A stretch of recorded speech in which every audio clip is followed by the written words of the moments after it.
Assalamualaikum warahmatullahi wabarakatuh. Ikhwatal iman fillah, kita bersyukur kepada Allah subhanahu wa ta'ala. Kita masih diberi kesehatan, diberi kesempatan untuk beribadah kepada Allah subhanahu wa ta'ala. Ibadah adalah merupakan tujuan utama diciptakan manusia, dilahirkan ke muka bumi ini untuk semata-mata beribadah kepada Allah subhanahu wa ta'ala. Wa ma khalaqtul jinna wal insa illa liya'budun. Tidak aku ciptakan manusia dan jin kecuali untuk beribadah kepadaku. Begitu tegas dan firman Allah subhanahu wa ta'ala.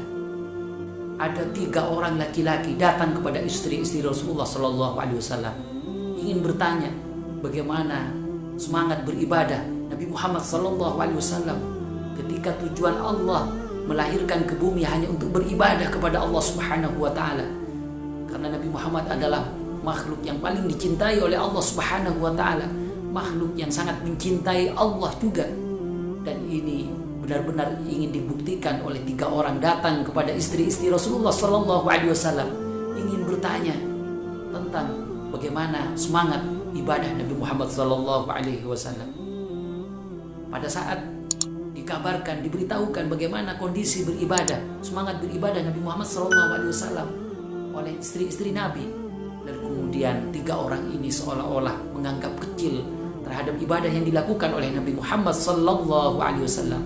Ka'annahum yuqallilu lahum, seolah-olah 3 orang ini yang datang kepada istri Rasulullah sallallahu alaihi wasallam menganggap sederhana, menganggap kecil terhadap ibadah yang dilakukan oleh Rasulullah sallallahu alaihi wasallam.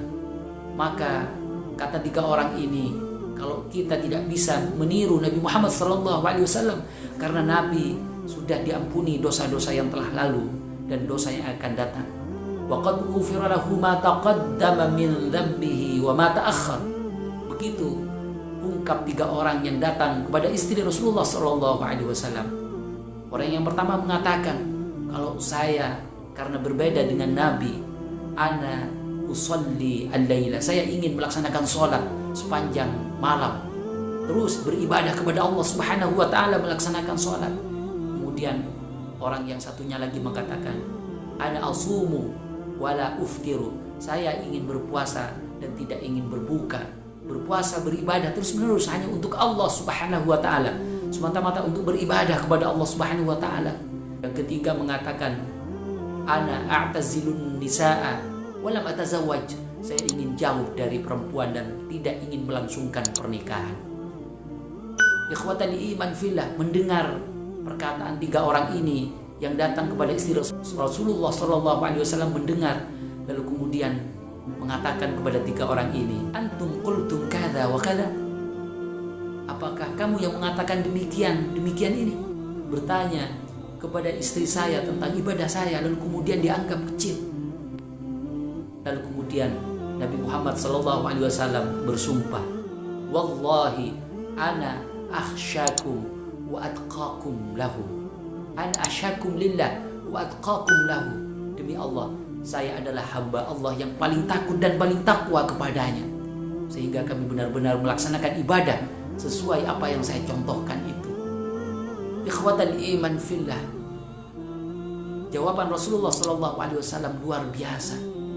Ada 3 hal yang dapat kita petik. Yang pertama, bahwa ibadah harus sesuai dengan tuntunan Rasulullah sallallahu alaihi wasallam. Yang kedua, bahwa tubuh kita ini harus juga diberi hak untuk beristirahat. Nabi ketika bersumpah, termasuk seorang hamba yang paling takut kepada Allah subhanahu wa ta'ala, ana asum wa ana aftir, saya adalah berpuasa dan juga berbuka. Ana usalli wa ana arqud, saya melaksanakan sholat dan saya juga beristirahat. Kemudian yang ketiga, ana atazawwaj, saya juga melangsungkan pernikahan dengan wanita, dengan perempuan. Begitu tegas Rasulullah sallallahu alaihi wasallam. Sehingga 3 hal yang dapat kita petik. Yang pertama, Nabi Muhammad sallallahu alaihi wasallam beribadah tetapi juga memberikan kesempatan kepada tubuh ini untuk beristirahat. Beribadah tetapi juga memberikan ruang untuk melangsungkan keturunan, melangsungkan pernikahan dengan seorang perempuan. Kemudian juga Rasulullah SAW beribadah tetapi juga memikirkan al-muamalah bainan nas, hubungan interaksi di antara sesama manusia juga dijaga dengan baik. Nasrun minallah wa fathun qarib wa basyiril mu'minin. Wassalamu alaikum warahmatullahi wabarakatuh.